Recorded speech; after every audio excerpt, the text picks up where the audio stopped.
before we get rolling.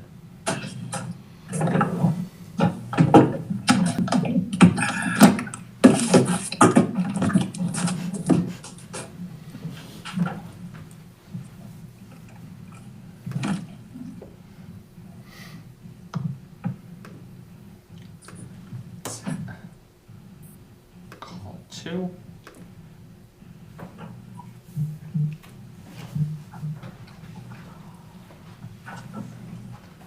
You don't have too much of a view of my messy kitchen.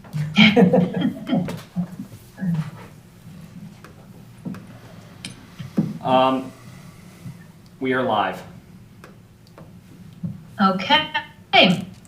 So good evening, everyone.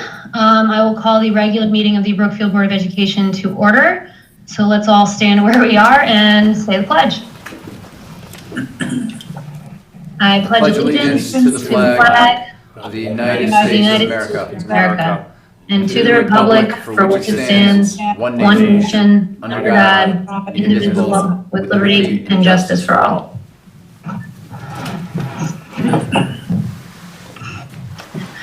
Okay, we have everyone here virtually, and we can see and hear everyone who's talking. So far, so good. In terms of public comment tonight, just for anybody who is watching live, we are not going to be able to have a live participation from you. So if you do have public comment, you can email me personally at my board email address, and we will save and read those public comments at the end of our meeting tonight. So my email is Fernandez, FERNANDESR @brookfieldps.org. So we are accepting those comments now until 7:20. And after 7:20, they will be submitted as written correspondence. So anything that's submitted now will just be read at the end. Okay. So we can move on now to written correspondence. Hi. Laura Orban wrote regarding the Special Education Cost Cooperative.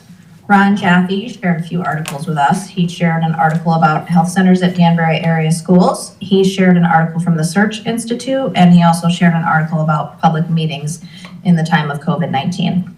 Jean Hartnett wrote regarding the Sandy Hook Promise. Mark Mulvaney wrote regarding school lunches, and Amy Chiafari wrote regarding pay for paras. That's it.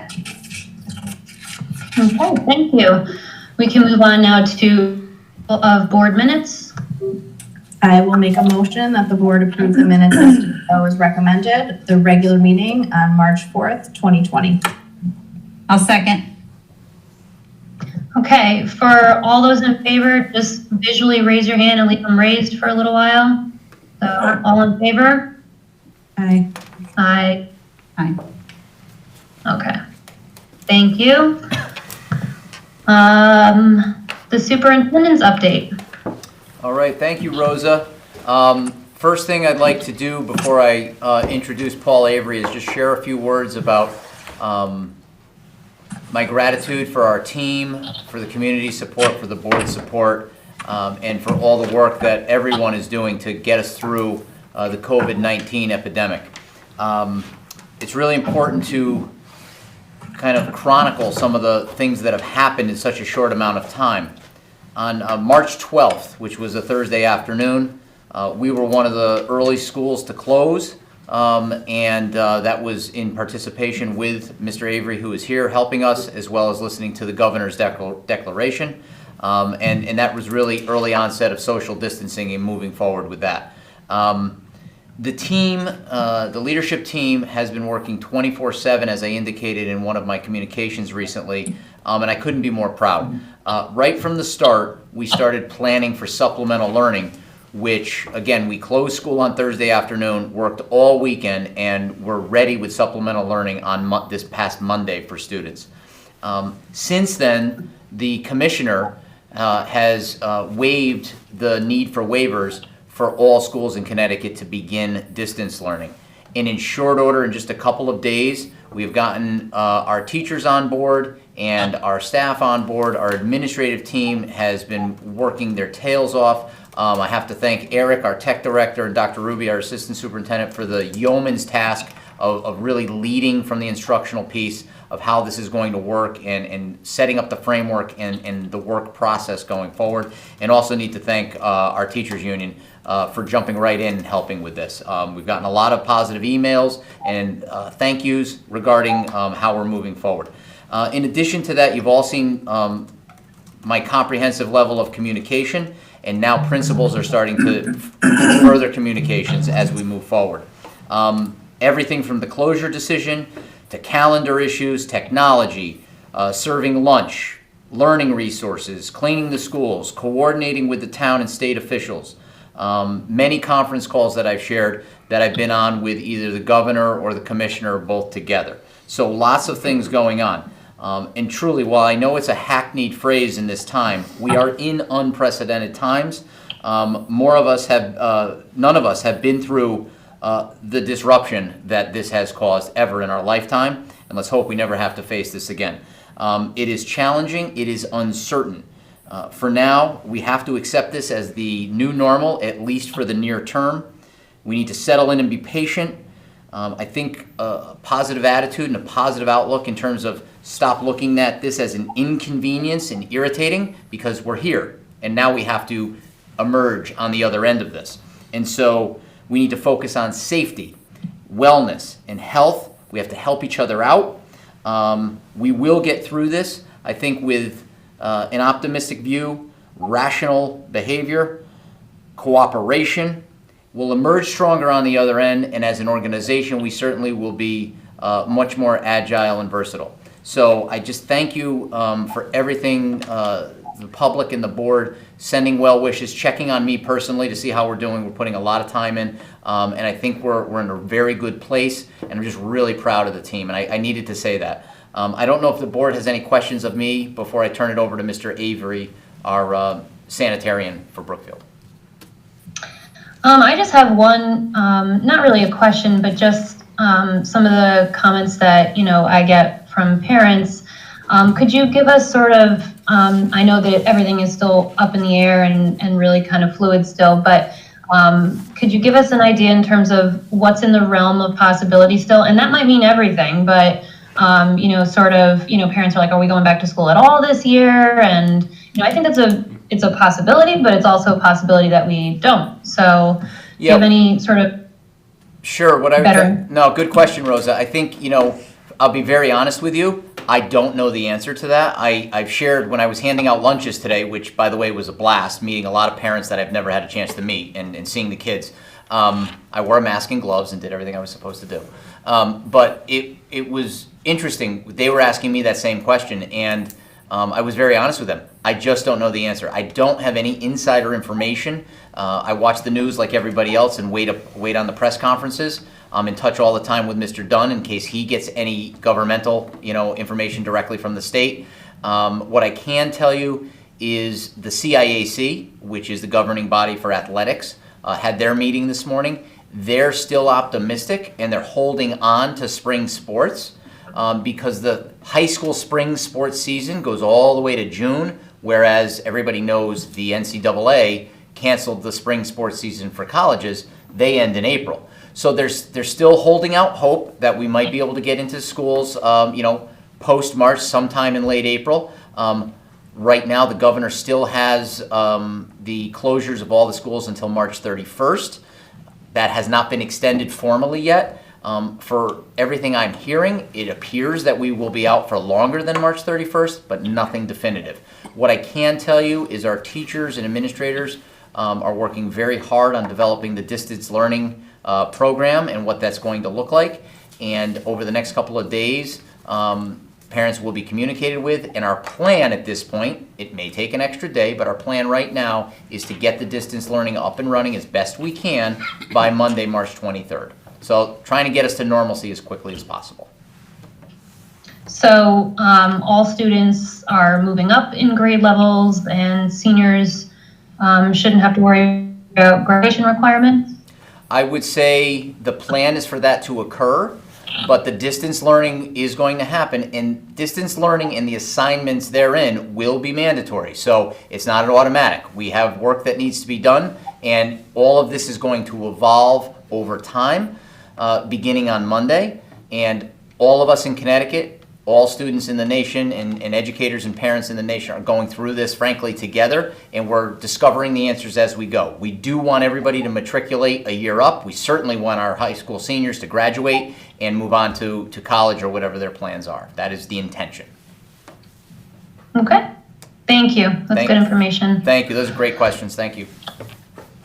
So Anything yeah, else? you can continue Okay. with, yep. Okay, so what I'd like to do is introduce Paul Avery. He's the Brookfield Town Sanitarian, works for the Health Department, works hand in hand with Dr. Sullivan, who wasn't able to make it tonight. And Paul has a few things to share, and then he is here for the board to ask him any questions after he shares a few things. Paul, I'd like to turn it over to you. Yep. Thanks for having me. I am the town sanitarian. I've been here for 11 years, and I am the acting director of the health of the town when Dr. Sullivan's not around. He just had a surgery, so he's been out for a while. Not great timing, but I think this might get a little bit worse before it gets better, so he's back now on limited duty. Paul, can you stop for a second? Yep, Board, sure. board members, I just want to make sure, can you hear Paul?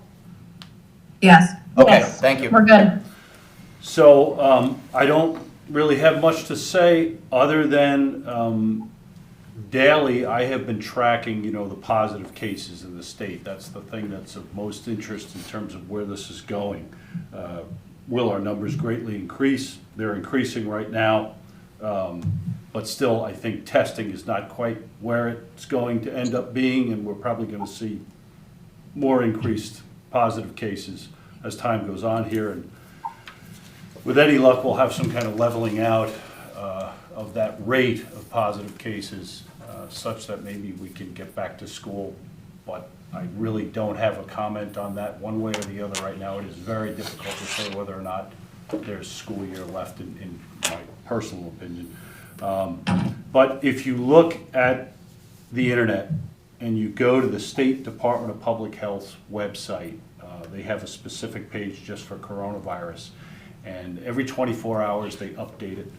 And as of today, there's 96 positive people here in the state, 69 of those in Fairfield County, 11 in Hartford County, 10 in New Haven County, 5 in Litchfield, and 1 in Middlesex. And as of today, Brookfield has its first positive case, which is of particular interest, of course, to us, just to see what's going to happen here in our own town. So we got our first positive today. Of course, it's HIPAA, so we can't talk about who it is. Dr. Sullivan and I know who the person is. It's a man between the age of 45 and 64. He's self-isolating right now at home. I do think it's valuable to take a look at that Department of Public Health website for coronavirus, because this updating of cases is right on the main page as soon as you look at it.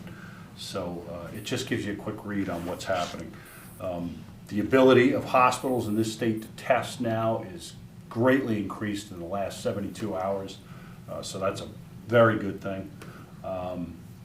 Myself, I've been participating in 2 times a week conferences with the Department of Public Health's epidemiology office, 2 times a week with the governor's conference. We just had one yesterday. We'll have another one on Friday at 5. And then the CDC has been holding 2 conferences a week as well on the federal level. And department heads here at Town Hall are meeting every day. I don't know if you know what's going on at Town Hall. We closed it to the public, and we're only in here 10 a.m. to 3 p.m. right now, and the staff is rotating, so we're just kind of hanging out answering the phones. But that's all mostly in the interest of keeping the public out of the building and not having all of us here, since we don't have walk-ins. There's quite a, it's only answering the phones. My phone's been very busy, everything from completely crazy people to good questions. But that's pretty much the size of it. If you have any questions of me, feel free. Dr. Sullivan, he'd love to be here tonight, and he would be here, but he just had this surgery, so I'm telling him to stay home completely. He still came in today and yesterday. So that's a bit of a battle with him. He's a hard-working man, but I definitely didn't want to see him come out here tonight. And I appreciate you having me, and if you have any questions, I'll do the best I can. Thank you very much. Yep, sure. Okay, we can move on unless anybody has any questions. For Paul, we can move on, so I'll wait to see. Does anybody have any questions?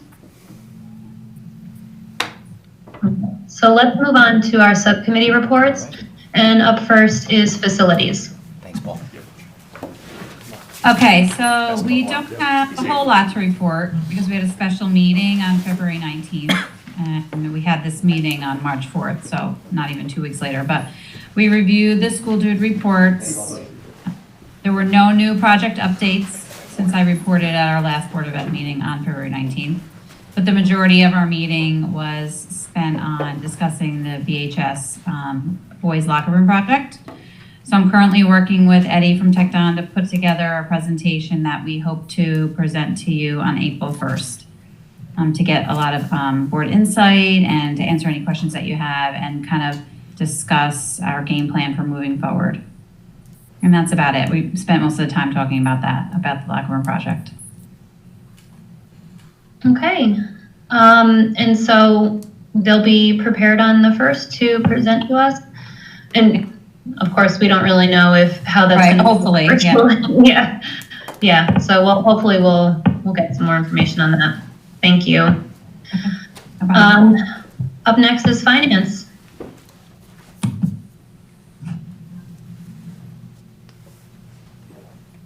Oh, Bob, you're muted. I can't hear you. All right, can you hear me now? Yes. All right, so I'll be very brief tonight. At our meeting this month, we spent our time going through the update on special education cost exposure for the current year, and we went through the answers that we needed to provide to the Board of Finance and to the Board of Selectmen on the budget. For those of you who attended the Board of Finance meeting this last Wednesday, you saw the results of all of that, so there's nothing really else to report.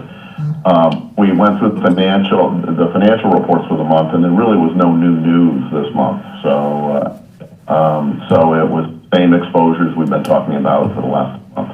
So I will add that the Board of Finance is being supportive to us in a number of ways. On the current year, they're actually waiting for the Board of Selectmen to resubmit the funding request. They had declined it at their last meeting, not because they didn't want to give the funding, but that the wording of the resolution from the Board of Selectmen was written wrong. So the Board of Selectmen needs to resubmit that, and then I expect that they will go ahead and approve it for the current year funding. And then on the budget, they are currently deliberating. They met last night, and they're meeting again tonight. So we'll hear more, and we'll talk about that more in a bit. Okay. Does anybody have any questions for Bob? Okay. So we can move on now to the consent agenda. Okay, I will make a motion that the board approve the items on the consent agenda as recommended, the February financials. I'll second. Okay, sorry. All in favor, just raise your hand in front of the camera for a bit. All right. Aye. Aye. Okay. Aye. Okay, we can move on now to new business, the Healthy Food Options Certification. Okay, this is a lengthy one. I will make a motion that pursuant to CGS Section 10215F, the Brookfield Board of Education certifies that all food items offered for sale to students in the schools under its jurisdiction and not exempted from the Connecticut Nutrition Standards published by the Connecticut State Department of Education will comply with the Connecticut Nutrition Standards during the period of July 1st, 2020 through June 30th, 2021. This certification shall include all food offered for sale to students separately from reimbursable meals at all times and from all sources, including but not limited to school stores, vending machines, school cafeterias, culinary programs, and any fundraising activities on school premises sponsored by the school or non-school organizations and groups. Second. Okay, Joy has seconded. All in favor? Aye. Aye. Okay, good. Thank you, everyone. Next is another healthy food and beverage exemption. Okay. I make a motion that the Brookfield Board of Education will allow the sale to students of food items that do not meet the Connecticut nutrition standards and beverages not listed in section 10-221Q of the Connecticut General Statutes, provided that the following conditions are met. The sale is in connection with an event occurring after the end of the regular school day or on the weekend. The sale is at the location of the event, and the food and beverage items are not sold from a vending machine or a school store. An event is an occurrence that involves more than just a regularly scheduled practice, meeting, or extracurricular activity. For example, soccer games, school plays, and interscholastic debates are events. But soccer practices, play rehearsals, and debate team meetings are not. The regular school day is the period from midnight before to 30 minutes after the end of the official school day. Location means where the event is being held. Second. Okay, any discussion on this one?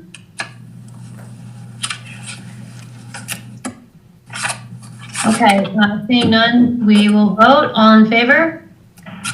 Aye. Aye. Aye. Okay, motion passes.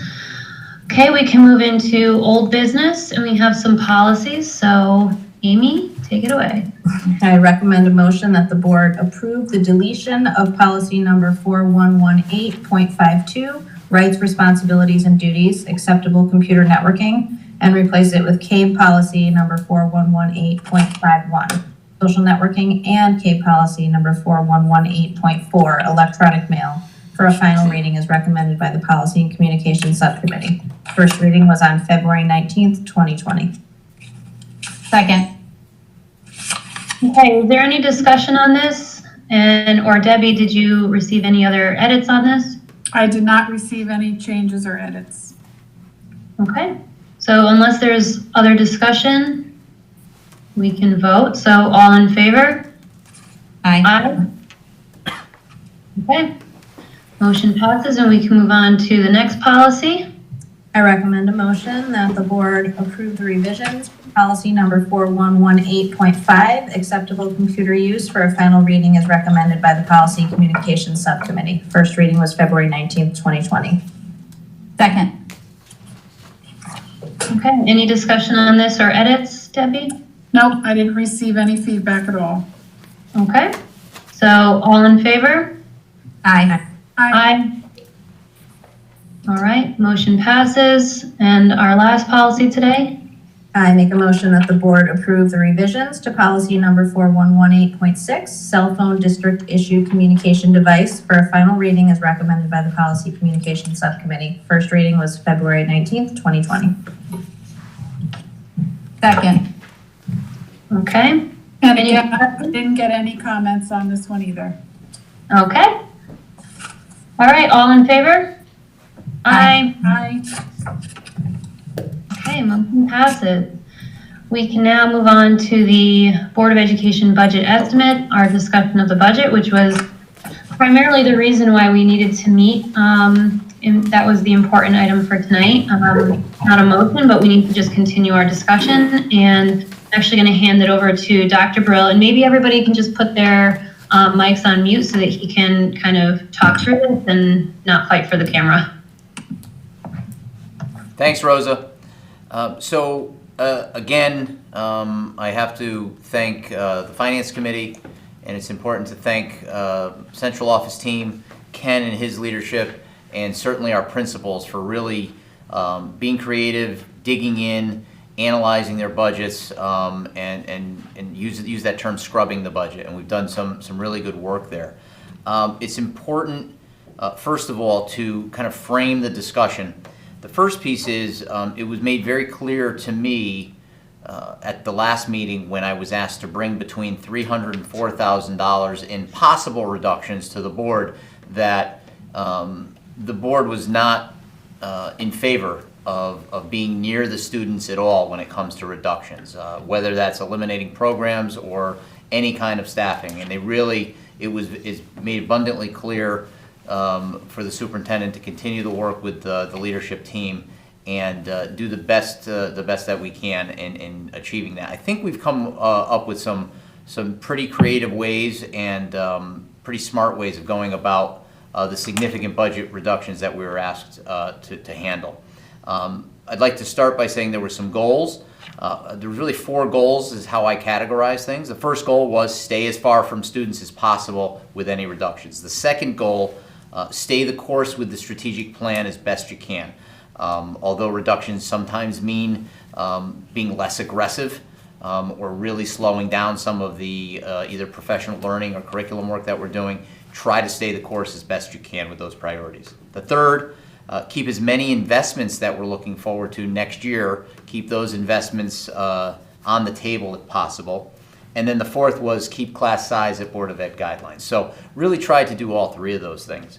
And so with that, it's important to also bring in that and remind people that I present a proposed budget for the following year as far back as December 5th of 2019.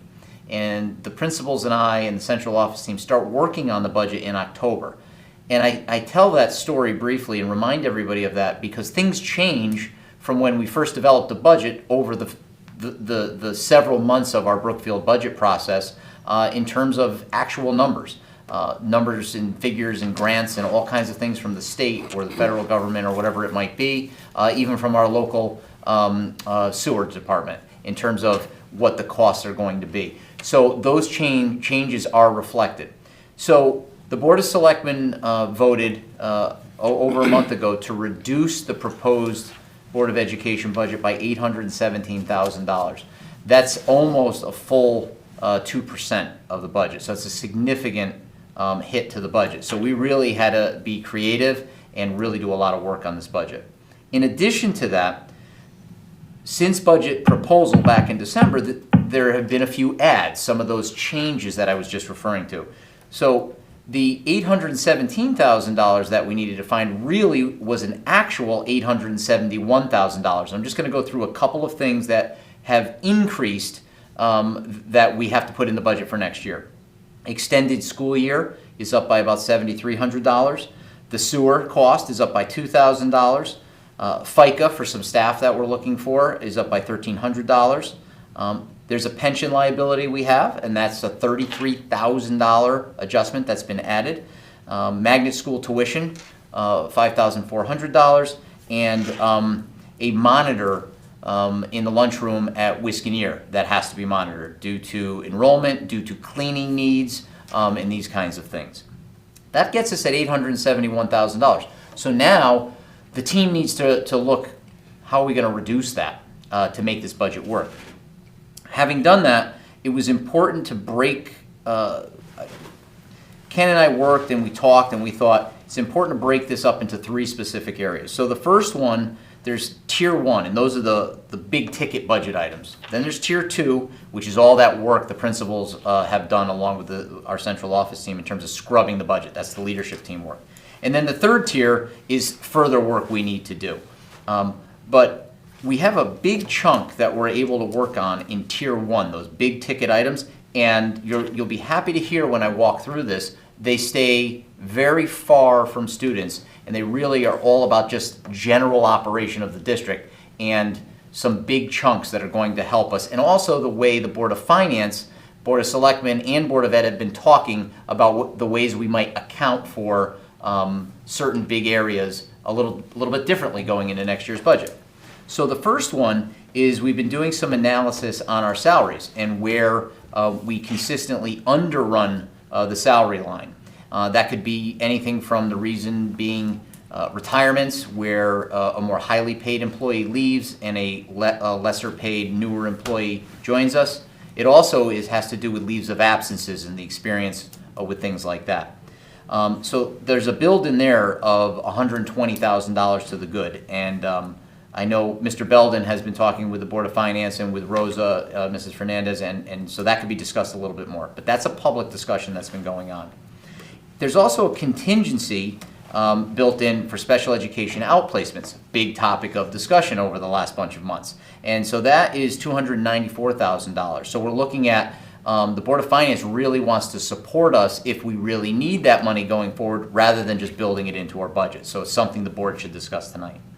Health insurance, $167,000. Ken had budgeted, I think, 9.5%, Ken? Yes. Yeah, 9.5% was what we were guided by our insurance person to build into the budget. It's actually looks like it's coming in at 6.5%. That's a savings of almost $170,000. Mrs. Marion does some of the auditing now, and that reduces our audit fee by $5,000. We also have a transportation ride share with Bethel to Nonawag High School, which could save us $18,000 toward that goal of ours. Adult ed and adult ed tuition comes to almost $3,000. And then there's a health services grant, which is going to be coming in for $4,300. All of that I just went through in that big tier 1, big chunk, adds up to $612,000 toward the $871 I was just talking about. So we're 2/3 there. So that's really important, and it hits all of our goals. It doesn't touch class size, it doesn't touch anything toward our strategic initiatives, and it stays very far from directly impacting students. So that's really good news in terms of working on the budget. The next tier is where we really started to scrub the budget and really look at all of our accounts, look at our actuals, and make some serious decisions with staff and programming. So the first one is we have determined that there is a portion of salary for our existing lunch monitors that we are able to pay through the lunch cafeteria account. And so that helps us to the amount over the course of a year to $30,000. We had also budgeted for the 20 or so plus unaffiliated employees. We had built in a 3% increase. We've reduced that by 1% down to 2%, and that's going to save us about $10,000 across all of our unaffiliated employees. We also had a retirement in our payroll department, and so we're going from 3 full-time people in that department down to 2 full-time and 1 part-time. That'll save us almost $50,000. So that's a big decision point that we had, a lot of discussion about that. But with the implementation of Munis, with the skill set of folks that we have, and with technology improvements here at Central Office, we think we can handle it. The teacher union, I've complimented them before on their efforts with distance learning. We haven't formally signed off on this, but one of the things they have built into the contract is that we put professional development funds into the budget for them to the tune of $20,000. Historically, that is something we really hold dear and keep sacred, frankly, because we want to ensure that our teachers are moving forward with professional learning. But this is one of the areas we made a hard decision, and at this point, the teacher union is in agreement that for 1 year, we can make an agreement, since this is such a difficult budget, that we can hold on that. And again, that's $20,000. Ken has looked at the actuals, really looked and analyzed the history with our facility director, Dan Caldwell, and reduced building and maintenance reduced $25,000 in our building and maintenance category. We also are very comfortable looking at the projections for our pre-K program that we think will be bringing in an additional $10,000 in revenue. So again, that helps us toward this goal. There is going to be a hold on social studies professional learning to the tune of $10,000. We worked really hard with Dr. Ruby on that, and where we could work with our building principals and Mrs. Farias and have some other opportunities. And that's something, again, will be a little less aggressive, like I've been talking about. Our language arts professional learning, we had budgeted, and we are reducing that in half by $30,000. And so while we might lose some momentum, for sure, we'll just be less aggressive in some of our strategic priorities.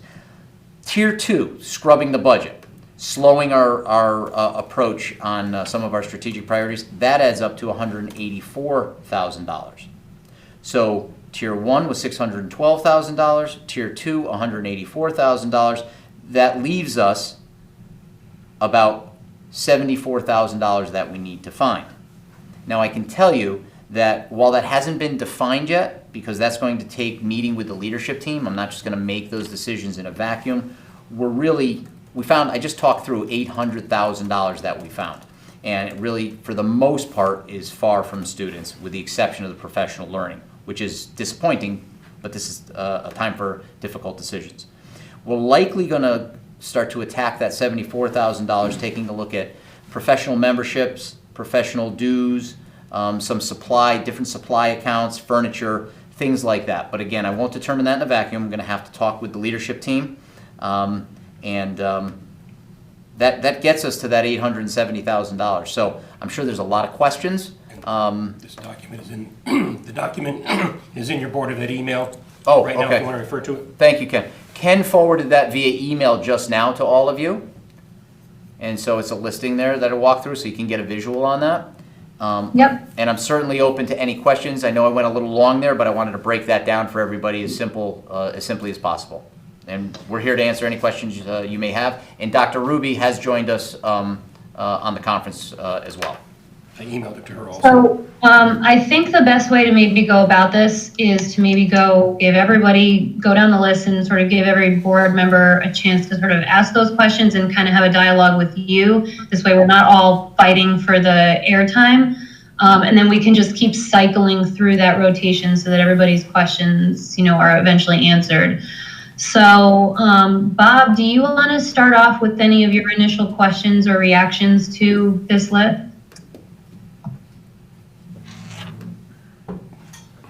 I'm doing it again, so I've got myself off mute. As you know, I've been very active with the Board of Finance on, trying to go back and forth with them on questions. I don't have any questions for Dr. Burrell's list, but I do have some things I wanted to share, if that's okay. First of all, I did the analysis on the salary line. The other night, the Board of Finance, it was a really long meeting with the Board of Finance, but they were basically through most of that meeting pushing us on were we being appropriately aggressive on how we've built our salary plan. And their point was interesting because, we budget what I call P times Q, which is take the exact list of people that we are expecting to employ, and we multiply by the exact amount that's in the teacher contract. And I'm talking about teachers here for a second. And we built that budget for years, and we usually take, you guys remember the teacher turnover number? It's usually somewhere between -80 and -$120,000. And that's a bit of a risk assessment on our part that says we'll underrun the P times Q budget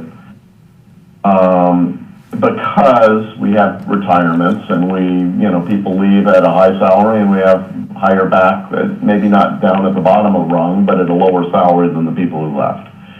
And we've been not only meeting that number, but we've actually been exceeding that underrun, whether it's more retirees or it's people who take unpaid leaves. And this year happens to be unpaid leaves is the big driver, not the retirement turnover. But I went back 3 years and we've underrun by 220 to 230 the last 2 years. And the year before that, it was like 400,000. It was huge. You might remember that was the year we had all those retirements all in the same year. And then when we were glad, quite frankly, that we underran that year because we had a big special ed issue that year. We applied that savings to cover that. So the discussion that I pose, and I continue to pose, is our current budget at 80,000, and we've been running at a little over 200,000 every year, and consistently running 200,000 under, maybe for different reasons. So the question as a board that we should ask ourselves, and that I would advocate that we do, is to take a little bigger than normal reduction against that, the pure math, if you will, and go with a $200,000 assumption that we between unpaid leaves and any turnover that we actually will underrun the mathematical calculation of the salary. It's a bit of risk. In my mind, it's not an unsafe risk because we've seen it year in and year out. But it is, and therefore I didn't go all the way to 225 or 230. I stopped at 200 is what I would recommend. And it's probably a fair thing to do if the alternative is to cut programs, right? And just it's a little bit more aggressive in our budgeting. So I hope that's logical to everybody.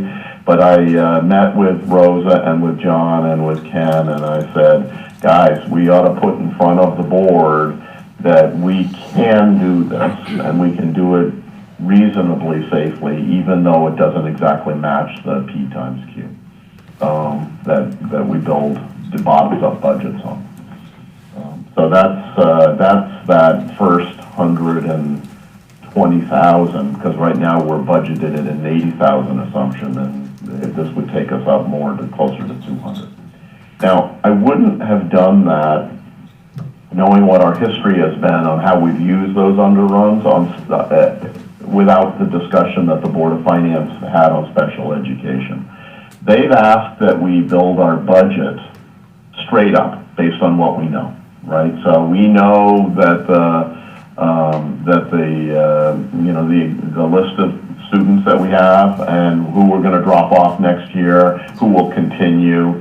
And we had actually added $300,000 of contingency to our budget. Last night's Board of Finance meeting, and I don't know if any of you had a chance to watch that, they sat and debated that, and they basically would have said, rather than having us budget maybe a little more conservatively on the salary line to be able to cover risk, and also add contingency to our special ed budget in order to cover risk, that they would actually have us budget those at the level we think, based on what we know today, that those numbers will be. They recommended we take a contingency out of the special ed line and be a little bit more aggressive and try and call the ball on the salary line. And that what they will do is put contingency, a broader contingency at the town level. And if we do have a special education issue, that they would be there for us, right? And they're assuring us they will be there for us. And that they would try and carry off of the broader base that they have, some contingency. And in fact, tonight what they're doing is they're meeting on the capital budget, and they're intending to actually back off on the capital items for town and schools, hold that money in a contingency bucket. If it looks like we need that for special ed, we would spend it on special ed, but if it works for us, and it seems like every other year it's fine, and in between we seem to have big problems, but if it works, if we don't need it, they can then initiate, move it back into capital and do the capital projects. So it's a logical thing for them to do, to say, I can make decisions on capital a little bit more fluidly, because we tend to do those capital projects during the summer anyhow. I'd rather hold that money as contingency, and then we'll decide how we'll use it. Either we'll use it for special, if that's an issue, or we'll put it back in capital instead. So it's a logical thing that they're working on. So the big gorilla items that John started his conversation with, the two biggest ones were take an aggressive stance on salary and take the contingency amount out of our special ed budget. And they kind of went together in the discussion. The third one is just an update, right, from the insurance provider. So that one is actually a given, and we ought to go ahead and just book that. But those two are, I needed to explain a little bit in the background. So Rosa, I'll turn the floor back to you and see if anybody wants to react to that. Okay, thank you, Bob.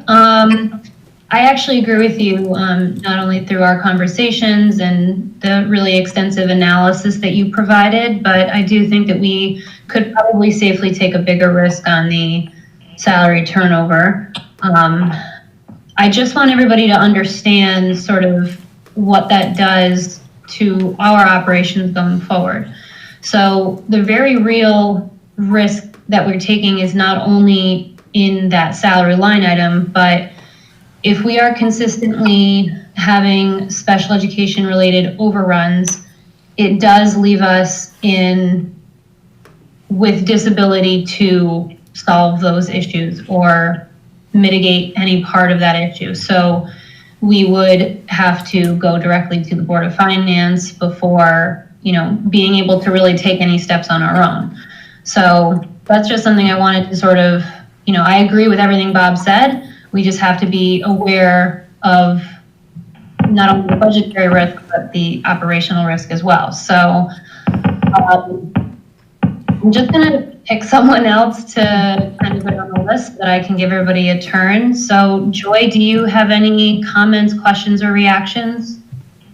No, I support, the decision you are recommending. I don't have any questions about it. Okay. Debbie, I don't see your video on here, but if you're still there, if you have any questions, comments, or reactions to Dr. Burrell's recommendations or anything that Bob or I have said? Can you hear me? Mhm. Okay. I guess I'm a little uncomfortable with the recommendation for the special ed contingency, only because I guess I wonder what's the guarantee that the money will be there if we need it. I understand why they're asking us to do that. But I think, I guess because we're sort of living it now, asking them for an overage for this year, and it feels like we're struggling a little bit to get that. So I wonder what it will be like next year if we have to go through it again. Okay. That's fair. Jen, are you still there? So does this leave, I just wanted to ask, does this leave, so we have no extra in the special ed budget? Yes, that's correct. Okay, so we have budgeted for like what we know coming into next year. Yep. So if I may, Amy, I really appreciate Yep. that question. If I can for just a second, I want to reiterate what Rosa said. While logically this all makes sense, the overage that we came forward with publicly back in October, the overage in special education, was above and beyond what we were already handling in-house with known, I don't want to call it extra money, but it was the underrun from the salaries. That's where we solved the problem on our own in-house. Right. To Rosa's early point in this discussion, that ability will be drastically curtailed to handle anything in-house on our own.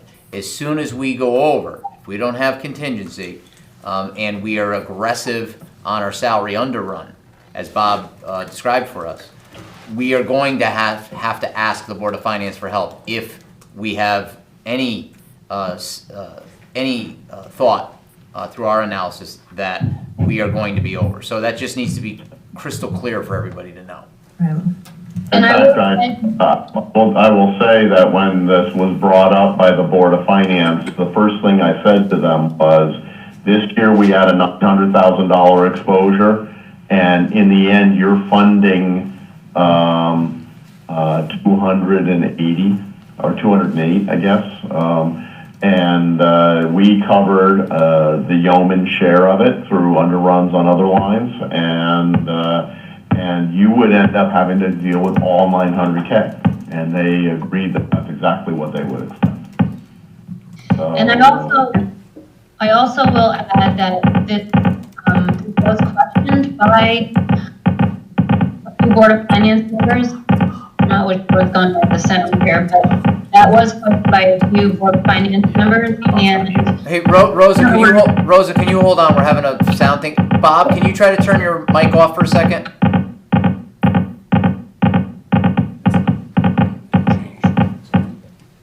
Okay, that's better. Okay, Thanks, Rosa. that's better. Okay. Yeah, I don't So think yes, okay. it was, something similar was questioned by another Board of Finance member last night. And, the question was, if the Board of Ed comes to us with a much bigger ask and much earlier in their year, where are we going to get the money from? And that was still a very real topic of discussion, whether or not the town even has places to cover some of these potentially larger, if this were to happen again next year, our ask would be, a lot higher. And yet, like Bob said, it would be $500,000 to $900,000. So it's something to consider when we are essentially putting forth, or what we're doing with our budget. Rosa, can you hear me? Yep, go ahead. So that's my big concern, as everyone else has stated. And I remember Steve Dunn was very concerned about not putting anything out to the voters, to go beyond what was internal, because that would impact our financial rating, if I'm remembering the conversation correctly. And Bob, can you just explain, just so we are crystal clear, so why does it make better financial sense for the town to have that in their budget versus us, just so I understand that? Because they can make trade-offs against capital. We can't. Okay. Oh, because the capital budget is on the town side. We don't have our own capital budget. Okay. 100% on the town side. Okay, now I get it. Just to be frank, I would prefer to have that contingency in our budget. I mean, it's a matter of course, but contingency is an interesting thing, right? When you're asking for, so we got two things. We're asking for 6.5% increase year on year, and part of that's contingency. That is difficult. And then secondly, when you're looking at an $800,000 reduction to that number, it is, you got to think about, do you really want to carry contingency, or do you want to partner with the Board of Finance to have them do it in a different way? So I think that's the things we need to think about. Between us guys, I'd love to have that contingency in our budget, but I don't think we can do that and meet $800,000 without cutting programs.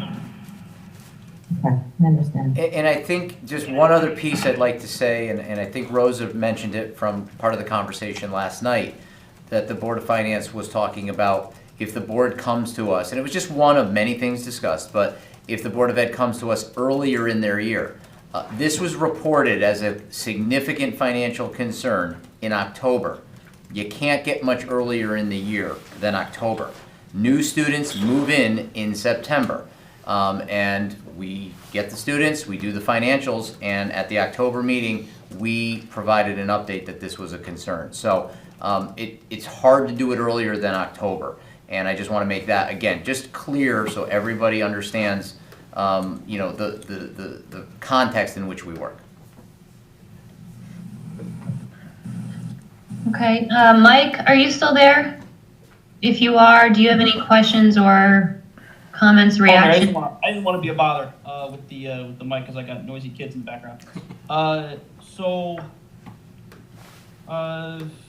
Let's touch on some of the good things Bob said. You said a lot of bad things.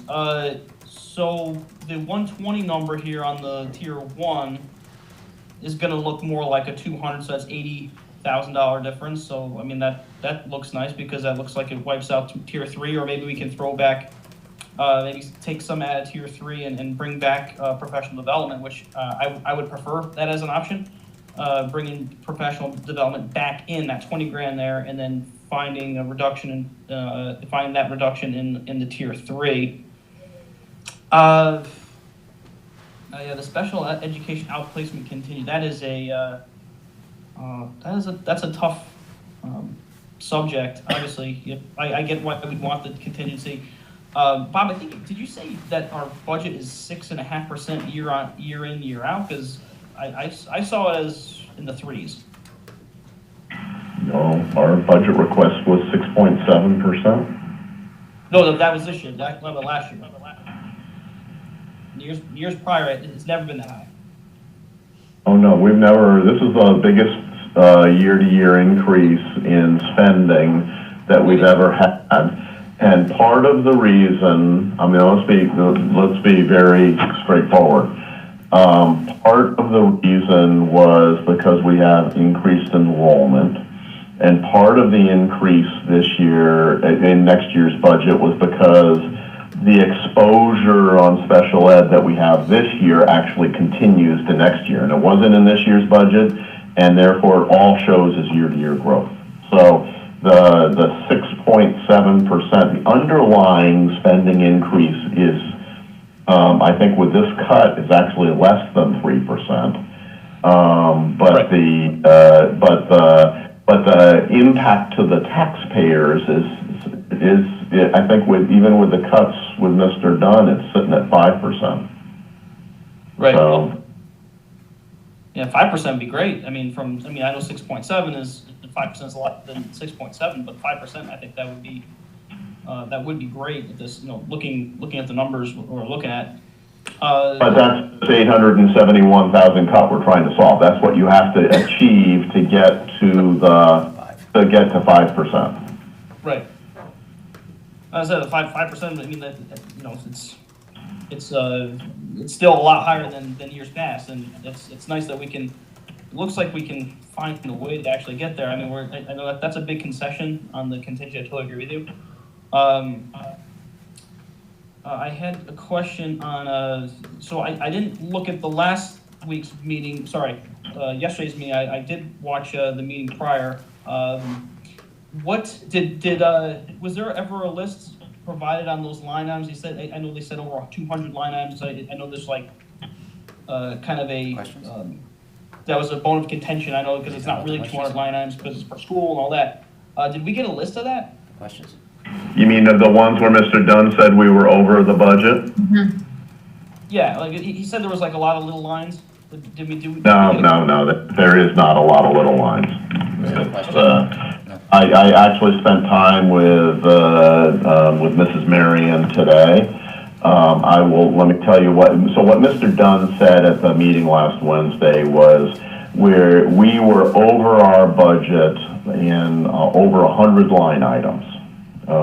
And he was talking like measurements, and kind of the implication was you guys aren't managing against your budget. Well, I went back and of course we've never seen that. Somebody had come up with an analysis, and so today I got the analysis, and there was I found the report. First of all, they were talking about 2018-19, some historical view. It was not a current year or next year type of view of things. Secondly, there was an error in the spread. They showed that spreadsheet showed 133 individual budget items, and an individual budget item was a line item like we look at budgets, but at a school level. So they had a whole bunch of line items that the town controller had pulled reports on. And it turns out that her report said there was 133 line items that were over. Well, I looked at the spreadsheet, there was a math error in the spreadsheet, and the number wasn't 133, it was 70.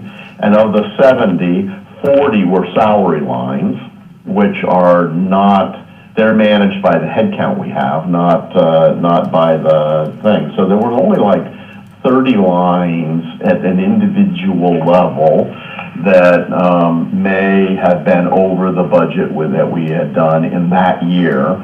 And I started going through those lines, and some of them were like electricity, right? And you know what? We spent more electricity because we had more cold days. It is what it is, and can manage that stuff. So I'm not overreacting to that set of data that they threw out there and were flinging around at that meeting. None of it made sense. It's not that we shouldn't go look at it and use that as a management system, but that set of data was flawed and old. So I think we got to go, Ken, I think we need to go spend time looking at our measurements process to kind of adopt some of the thinking there.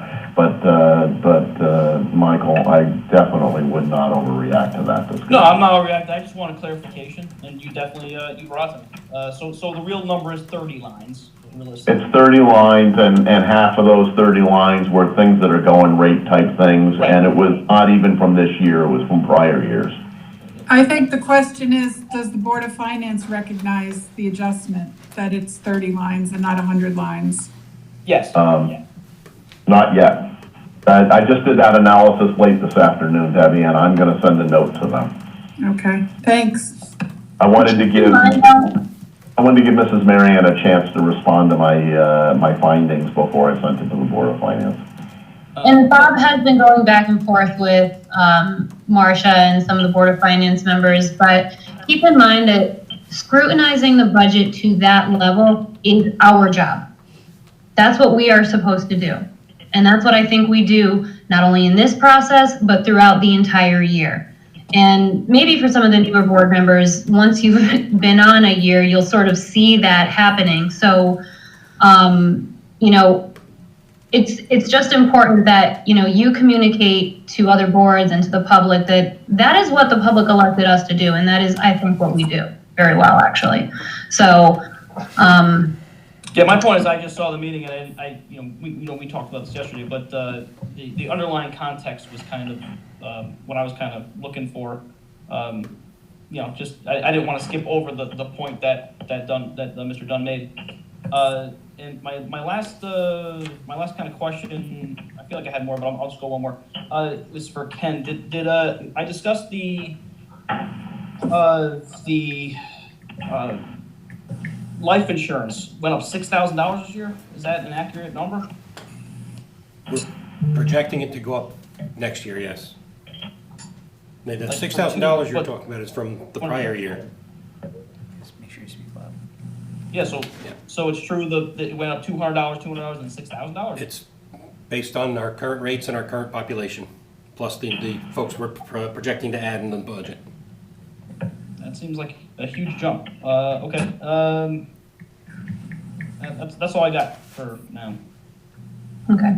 And I will just, just sort of reacting to what you were saying, Mike, it's 5% is a lot compared to last year, but that doesn't feel like 5% to us when we have these very necessary increases that are related to things that are not improvements. They're really just sort of keeping things as they are. So that's a necessary sort of thing to keep in mind, that Totally agree. 5% is actually, it feels like a cut. No, and I totally agree, and we discussed that, you and I discussed that yesterday. But, for now, I mean, putting some information forward, I think we have to work with the special ed department, special ed teachers, to really expand our special ed program so we keep some of these kids in districts, because this can't, we're going to be dealing with this problem. I think Deb mentioned this before. We're going to be dealing with this problem every year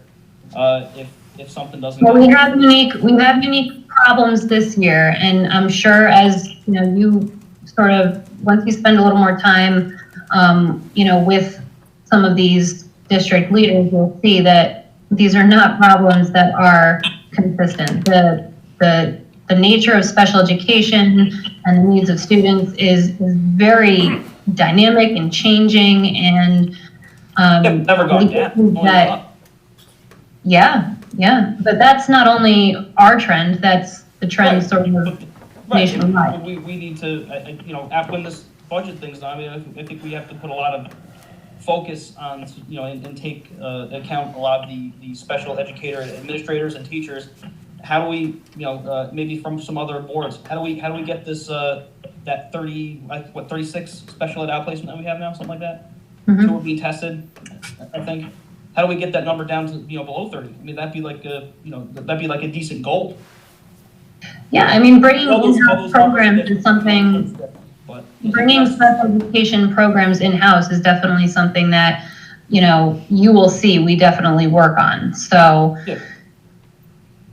But it's still being a new and dynamic thing. I'm just, like I said, for right now, we gotta get this budget passed and then live to fight another day.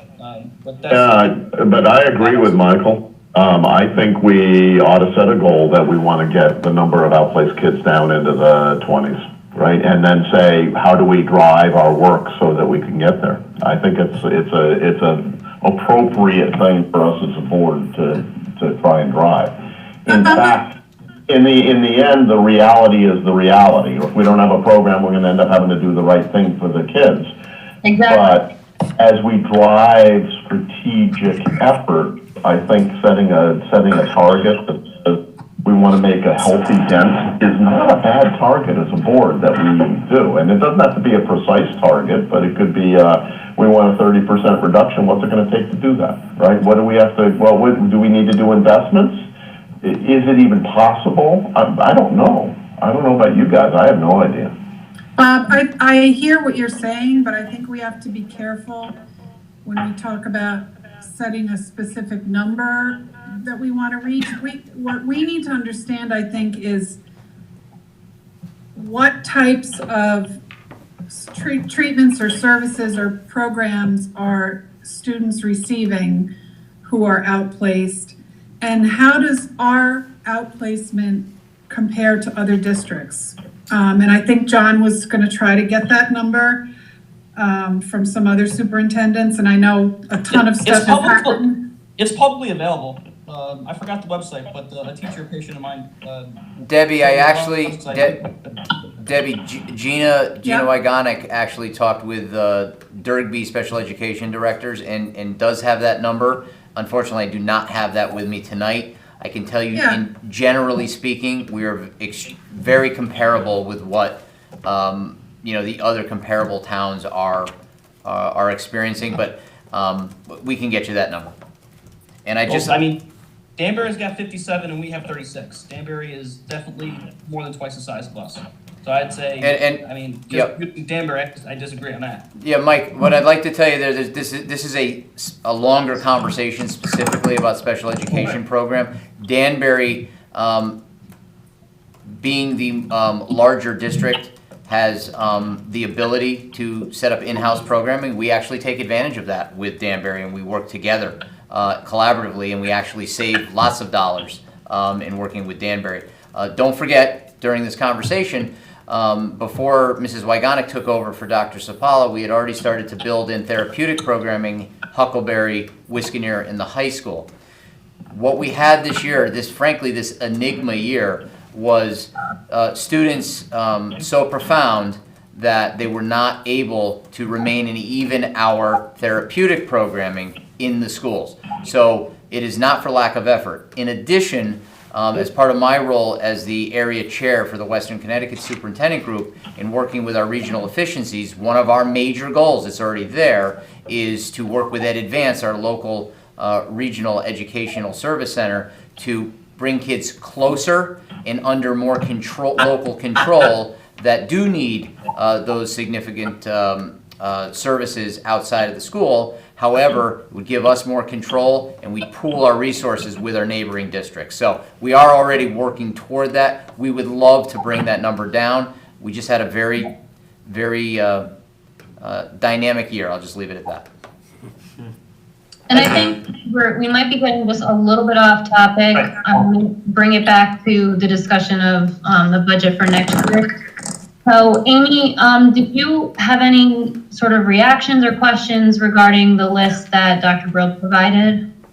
Not really, no. I already asked, about the outplacement. I mean, I'm certainly don't love to not have that contingency, but I think it's the right call rather than something that directly impacts our kids and our programs. Okay. So not going over it, everything looks Okay. good to me. Well, then I will go with sort of my initial reactions and questions. So I'm looking at the sheet that you provided, and on the top under necessary additions, these aren't our only necessary additions, right? I mean, we have increases in a lot of other areas like special ed tuition and transportation and things. These are items that were identified after we put the budget together. Okay. The only thing that I would right off the bat sort of change is I would like to not touch that PD that's in tier 2 and maybe increase our salary turnover in what you have written down for tier 1. Not entirely sure how I feel about the special education outplacement contingency. I think, we have been told by the Board of Finance to budget what we feel is appropriate. And if we are consistently overrunning certain budget items, we should budget for something bigger. And so I think that's what we've done here. So I don't really understand the point of taking that away, knowing that we'll have to ask for it back, other than the simple release of control. Other than that, these other things, so the building maintenance, I'm looking in tier 2, so the pre-K tuition, the building maintenance. Can I just ask about the building maintenance? What does that, consist, what would that cut out? That's What was just, that? it's not really cutting anything out, it's just looking at the historical spending in that account, and it's been lower than what we budget every year, so I'm just adjusting the budget to reflect the, So I think that's part of my question, so I'm wondering, so are these things that we are sort of conceding a little bit on, or are these things that, I guess maybe should have been in the budget for that amount initially? I think, Ken, if I may, I think with the building maintenance, for example, we have to remember, and this is something that's easy to forget, we have a third maintenance position that we haven't filled now for 2 years. We don't have the maintenance capacity to do everything we would like to do. So part of this is also Dan and one other maintenance worker at this point just can't get to everything either. So just like we have actuals that folks look at and analyze and wonder why we're budgeting more than the actuals, well, that's because of budget freezes. In some areas, like in maintenance, there is just lack of capacity to do certain things. It's no secret, Joy, I understand why you would ask the question. You're the chair of our facilities committee. Not everything is picture perfect in our schools, and frankly, that's why we're building a brand new elementary school. So these are some of the issues that I'm glad you asked that question, because that's really, at the end of the day, that's really, as we look historically, we just can't get to everything, and we do the best we can with the people we have. And we're trying to make the budget work and stay as far from students as possible. Everything affects students, but we're between a rock and a hard place trying to So make this work. for the social studies PD, is that something we're scaling back on, or we're just not doing any social studies PD? Well, you know what? Dr. Ruby's been very quiet this evening, so I'll let Dr. Ruby weigh in the instructional department. I'll turn on our microphone. There you go.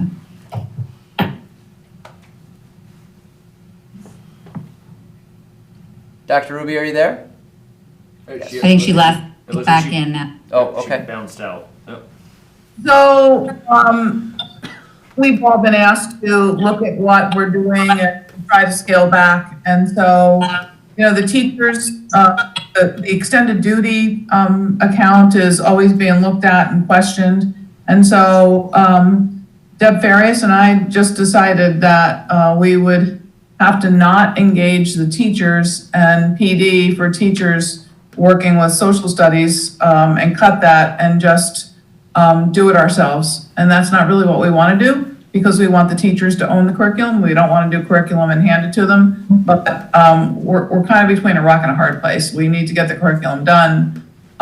We need to collaborate and give up, just like everybody else is giving up things that they need. And so that was just the decision that we made.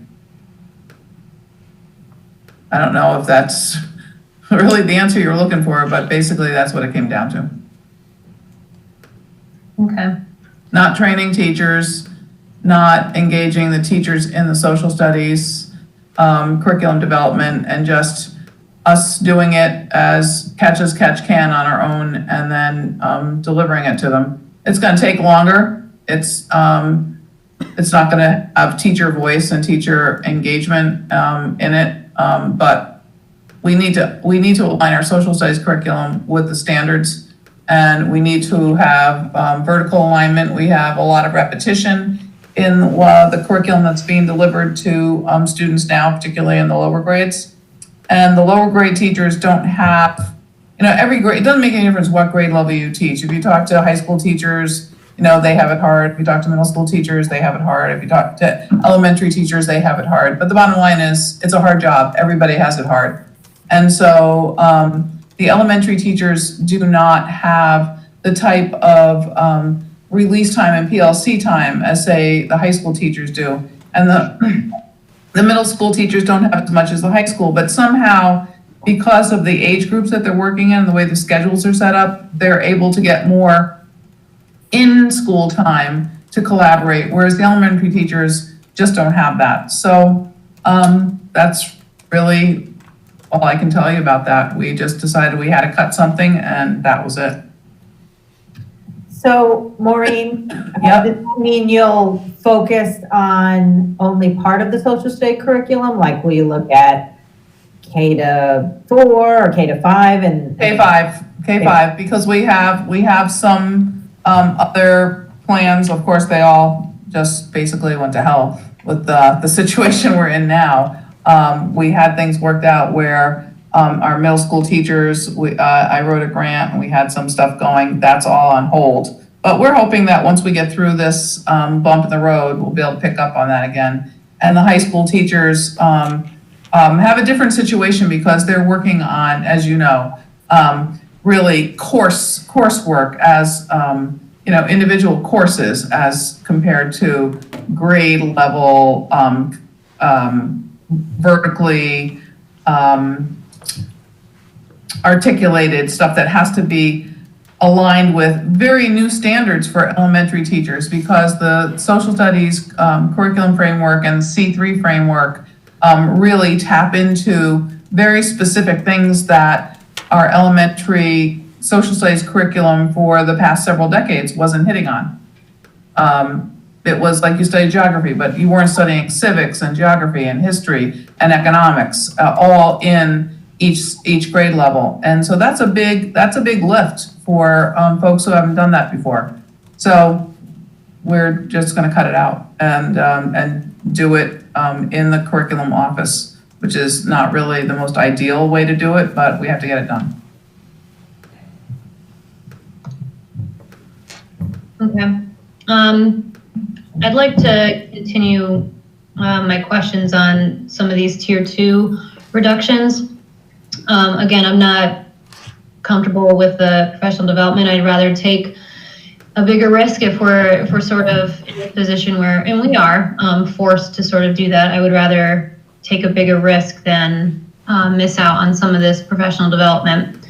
My next question is about the pre-K tuition. So when do we know about those final numbers, and how come we're looking at sort of an addition that we didn't anticipate before?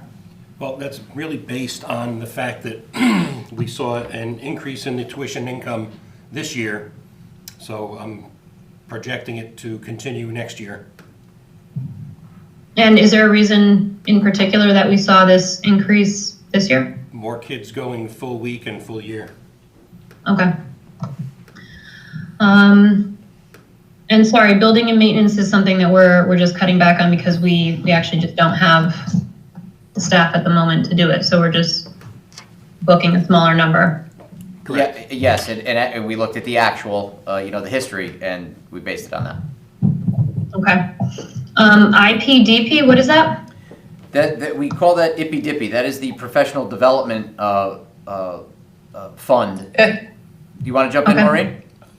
Yeah, it stands for Individual Professional Development Plans. And so in our contract, our teacher's contract, there's $20,000 that is put aside for, this is different from the type of professional development that we do within the curriculum office. It's for teachers can individually, something that they personally, as an individual, feel that they need to enhance their personal skill set related to their job, can apply for funds. We have a committee, and every month on the third, I think it's the third Tuesday, my brain isn't quite working today, so many things going on, but we have the committee review the applications, and there are criteria that they have to meet, and teachers are allowed up to apply for up to $700 per teacher until the money runs out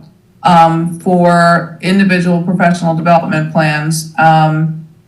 And it just runs the gamut of a variety of things that they really feel that and they make a case in their application for why they are seeking to do this particular program or course or workshop. And it gets approved at the building level before the application can come to the committee. And then the committee reviews it, and then based on and that's made up of teachers and administrators, we make our decision on whether it meets all the criteria and is appropriate and inform the teacher. Now, the other interesting thing that we implemented when we came into district was if you got approved for this, you, before you got your reimbursement for the fees that we approved, you need to submit we have a PowerPoint template on what you learned, and you need to also submit, and Eric really helps us with this, your any handouts that you got, and that gets uploaded into a teacher website where other teachers can access what your learning was. Okay, thank you. Yeah. No, that's exactly the kind of experiences I would imagine we would want for our teachers, especially if they're being, they're initiating and exploring these options themselves. We want to encourage that in any way we can. So, can I add something? Yeah. I will add to that when we interview teachers, when we go through final interviews, one of the hallmark questions that we get when we're interviewing finalists is when they ask about, the district, we say at the end of the interview, is there anything that you'd like to ask us, et cetera. And I would say 80% of the time or more, we get asked, what type of professional development do you offer? And I personally, when we have candidates in, content areas, subject areas, specialties that are hard to fill, I would just say, my personal opinion, I find that I put that on the table right away as part of the professional development, that we have this individualized professional development plan that's part of our teacher contract, because I find that to be something that's very desirable by the type of people that we want to have work here. It speaks to me personally as to what the person is all about. If they're looking to find out, I can get a job any place, I'm a math teacher. What do you offer in this district in terms of professional development? That's just personally, I think that is a good thing to be able to offer. And it's, I know that these are tough times. It's $20,000. It's part of the teacher contract. And, I guess you can see my personal feelings about that. yeah. No, I definitely agree. Can we ask a follow-up about that, Rosa? Yeah. So, on average, how much of the $20,000 is used? And then my second question is, so is this something that the teacher union voluntarily offered, or we asked them to offer it? I asked the teacher union what their feeling would be about that, and they were willing to put that on the table as a contribution to the efforts of trying to make this budget work. Okay. And do we use all $20,000 on an average year? Like what Ken's approximately? looking, Ken is looking right now. Let me see if I can look it up. We don't use it all up, no. We don't expend the entire 20,000, but he can try to find it. Okay. Just wondering, like, do we use half? Do we use 3/4? Just wondering. We'll find it. Okay. While he's looking for that, maybe John, you can answer the next question about the part-time clerical. Do you have sort of any idea?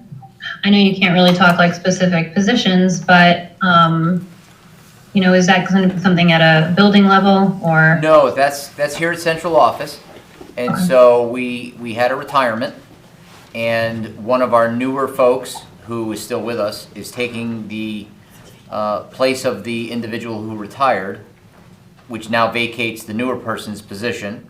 And we think that with the skill set, the experience, and technology, we can replace the vacated position with a part-time unaffiliated person who we'd obviously train, but that would save us not only on hours and certainly time, which would mean compensation in terms of pay, but somebody who's part-time would not qualify for health benefits either, and that's why you get such a significant save there. And Okay. I was able to look No, up, that's- in 18-19, we Yeah, spent go ahead. $5,084, and 17-18 was $1,930. So it's certainly not fully utilized. We spent that much? Yeah. We spent that much. So say that Yes. again, Ken? The spending for the Ippy Dippy money in 18-19 was $5,084 of the 20 that was allocated. And the year before was 1,930. Oh, so that's actually really low. Yeah.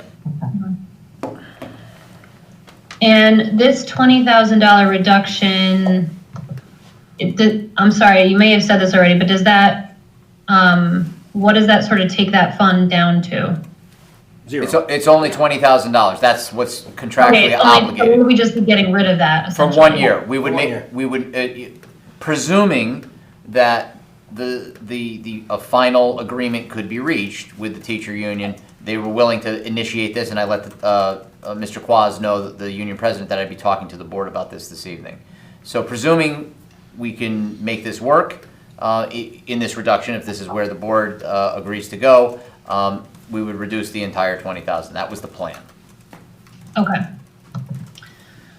Okay. For 1 year. And my last question on that one was paying the lunch monitors out of the lunch fund. How come we weren't doing that previously? I'll let Ken talk to this. We only recently became aware that we were allowed to. Okay. We do have a surplus in the lunch fund that we'll be able to do this for several years. And Ken, can you talk a little bit about the percentage, just so people have an idea how that works? And the monitors, their role isn't just monitoring, they also monitor recess, they do other They things, do so how other that things also. works? So we can only use the lunch fund money to pay for time that they actually monitor the cafeteria. Yep. So we're doing about Okay. 25% of their time. We don't want to drain the fund, for one thing, and just supplement what we're doing.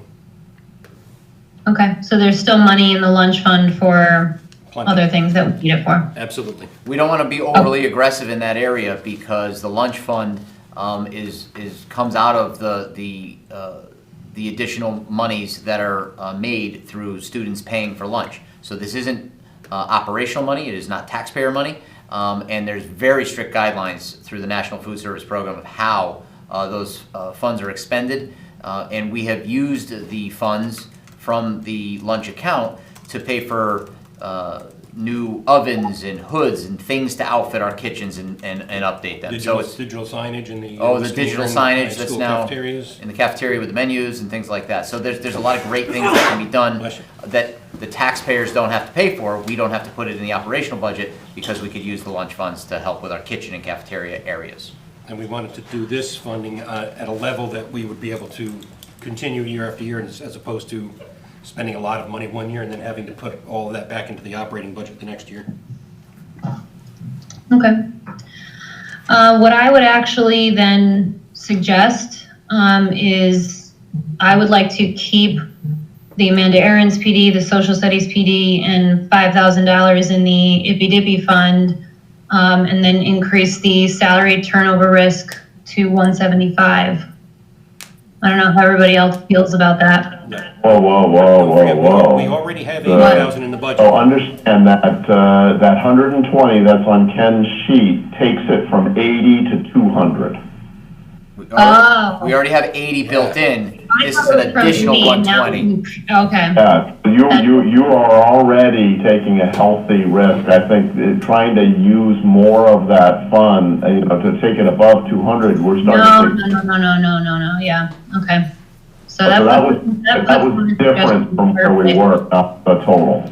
I see, okay. Yeah, I would definitely like to keep the PD, the two PDs in there. I don't know how we can, then we gotta figure out, I mean,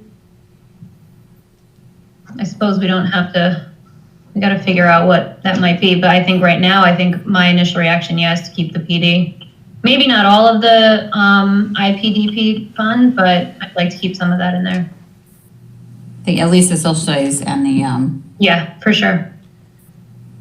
I think the way we've got to think about it is, this tier 3 is, I guess I would describe that, John, as not yet resolved, 74,000. Yeah, that's So a good way to If describe we're it. putting money, if we're wanting to put money back on some of these, it just increases the size of the not yet resolved, right? That's how we ought to think about it. Right. So we got 74K that they got to continue to work on. we want them to go work on 100K so we can put in some more things. It just makes the challenge that much harder.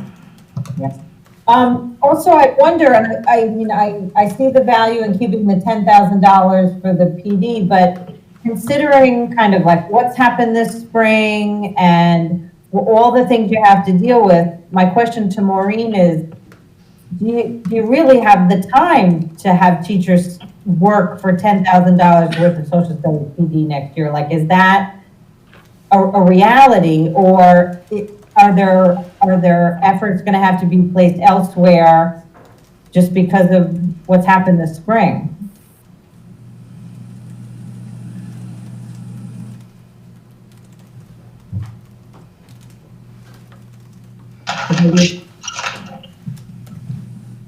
Did I lose Maureen? Hey, Maureen's phone's on mute.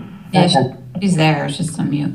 Yeah. So just for clarification, that money, and I'm not saying that you said this, I just wanted to clarify.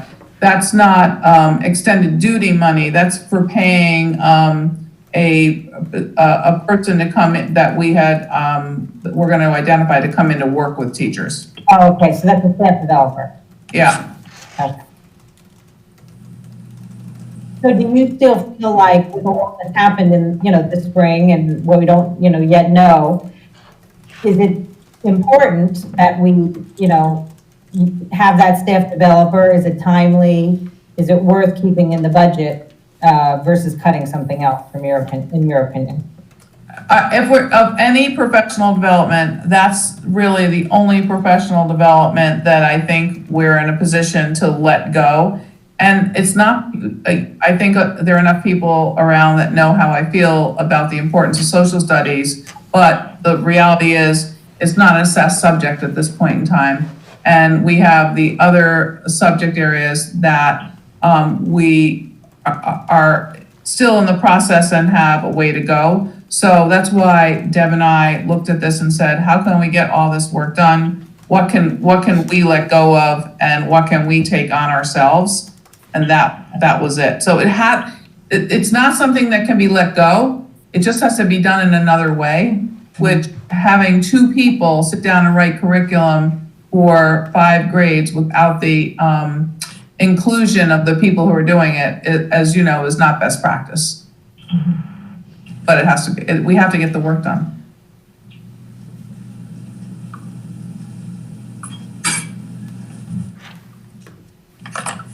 Anybody else have thoughts right now? I just wanted to follow up on a suggestion or a question I had last meeting, which was to see if there were any savings if we moved to 180-day school year instead of 182. And I know today in this moment, that's probably not something we should consider based on what we're going through right now and how many school days we're missing, but I'm just curious if we made any headway on that. We did, go ahead. I was just gonna say, or bouncing off that, how much we're saving by not using busing right now, Yeah, so. or how much we potentially save. Yeah, so I'll answer Joy's question first. Ken was asked that question either late last week when this pandemic started to strike us and we made the call to cancel school. There were already people wondering and asking us that while we were trying to handle the emergency situation. They were looking to see what we could save this year. So while that's important, I told Ken that's a Thursday problem. We had to manage the students, keep everybody safe, serve lunches, get devices out, and then prepare for a big budget discussion tonight. So we don't have an answer on what we could save, but big pieces, certainly, Joy, you're right, transportation.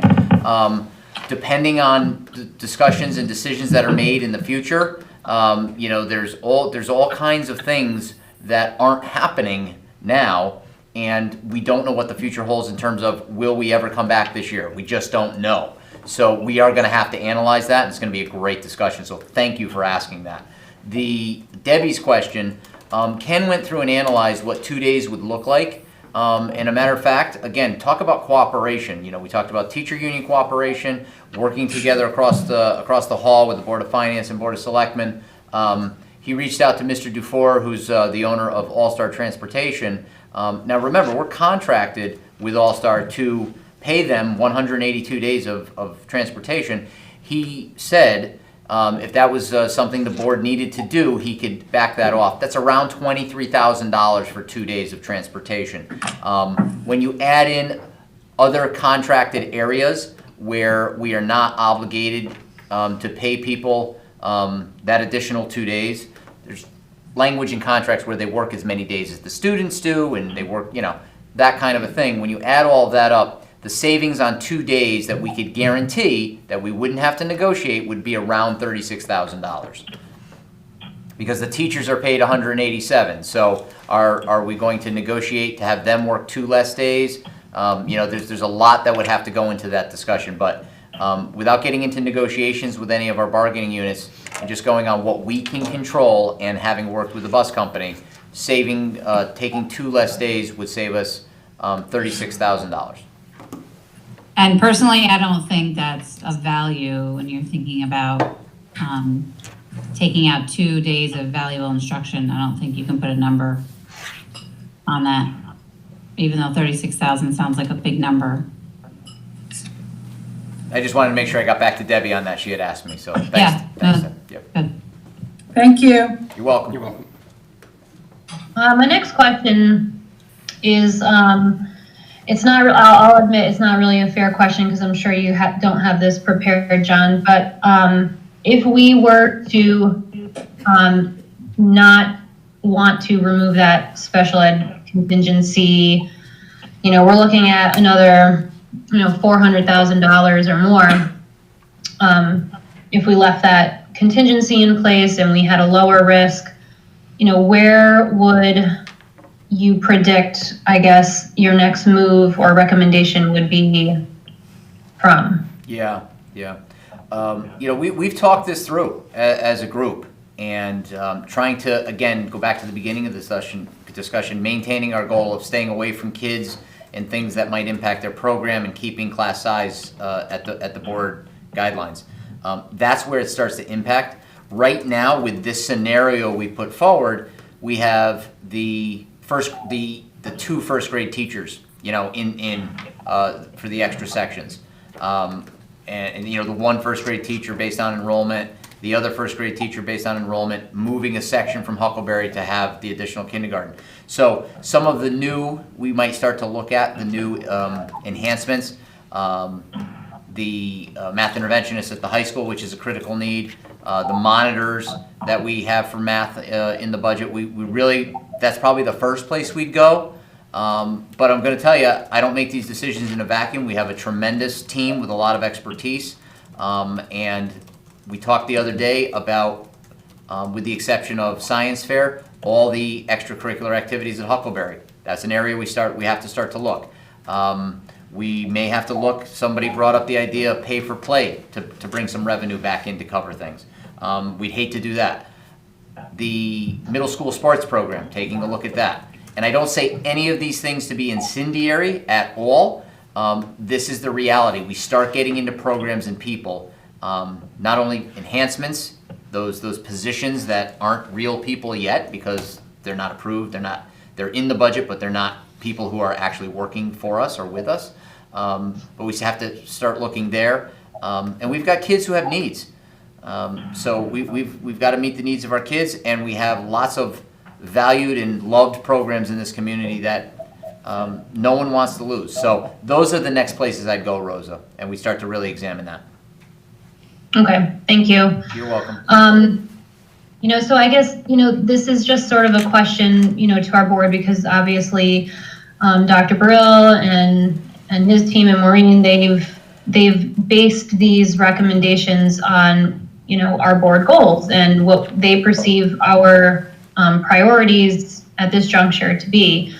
So I just kind of want to see where everybody else stands in terms of your comfortability level with these recommendations, as opposed to perhaps increasing class sizes or whatever it is, or if you need more information from John and Maureen, to have that opportunity now to sort of ask those questions. Anybody jump in? Well, I think obviously if we have to choose, between something and, you know, losing teachers and increasing class sizes. I think even though we're going to lose control over the contingency, I think, you know, that's the thing I think we sort of have to do, even if we don't want to. So class sizes are, you know, important to you over maybe perhaps PD or something. Yes. Okay. Anybody else with other thoughts? Yeah, I had a kind of looking at the list over and over again and considering the situation that we're in. To Deb's point on the less days, could we actually? Because I know we talked last night about how substitutes factor into that salary line and how as of I think of now we're over $200,000 on that salary line as far as an overrun. And Bob, you could tell me if I'm wrong because you have all the numbers there. But maybe we can take a bigger risk on that salary line and maybe save those professional development, at least one of them, or if you want to split them in half, and maybe we can, get some of those professional development lines back in, based off of we're probably going to be over. I mean, I would see, if we're over 200 already, I mean, we're not going to go back to school till. I'm hearing rumors like not for the rest of the year. I mean, if that's the case, then we could definitely take a bigger risk on that salary line. But that's for this year. I'm throwing up there. I don't know about Bob would know better than me. This is really a question for Bob. The savings that we see are because of the school closure, if there even are any, or that's this year, not next year. Well, isn't that because we have the 200 for right now? We're at the 200. We're over 200 right now. And I know we have to. That's before adding subs in. But I mean, if we're continuing the current trends, I mean, we could easily see that number over 300. So maybe a 220, maybe a 225 total wouldn't be so. That's very risky because, and Bob can chime in here too, but that's incredibly risky considering we don't know what our leaves and vacancies are going to be next year. We can take a reasonable assumption on that, and I think that's where maybe increasing that risk to 200,000 is relatively safe. But I think going above that, based on Bob's analysis, it starts getting very dangerous. Having to freeze because you overrun your salary line is not responsible at all. So, Bob, do you want to add something to that? Right, but $25,000. I'm just saying, if we're talking about cutting programs or taking a risk, and then then the risk at the end is, hey, Board of Finance, we try to be as aggressive as possible to keep these, programs worth fighting for or worth, to what Maureen was saying, they're very important. I totally agree with her. I mean, I know it's just I'm just asking for maybe if we just guys, but let me chime in here because I think there's a way we can work our way through this. First of all, we don't need to make a final decision tonight, right? I think what we have to do is be comfortable enough to talk to the public during the upcoming public hearings, assuming we have them, about where our head is right now. But we actually don't need to vote on the final budget changes until after it passes at referendum in the month of May. That gives us some important time. And the important time, the reason I would have stopped short at 200,000 in total is because Ken is not aware of anybody right now who has said they're going to retire, right? And about half of the savings we've been seeing have been what we call teacher turnover, retirements, and then we'll do hiring in the summer. John, when do teachers declare generally their intentions? Yeah, it varies, but usually in February, our teachers start to notify us if they're planning to retire. And I've actually asked each principal to talk with their staff and put a communication out saying, it's important in the budget development process, if you plan on retiring or thinking about it, please let me know, please let HR know, because it's a big factor in our budget development. We really analyze that as demonstrated tonight, we take a good look at that. So right now, we don't have So- anyone. I've asked twice also. Yeah, and Ken Well, himself I'm- has asked. I'm thinking between now and mid-May, we may or may not have more information on this, right? Correct.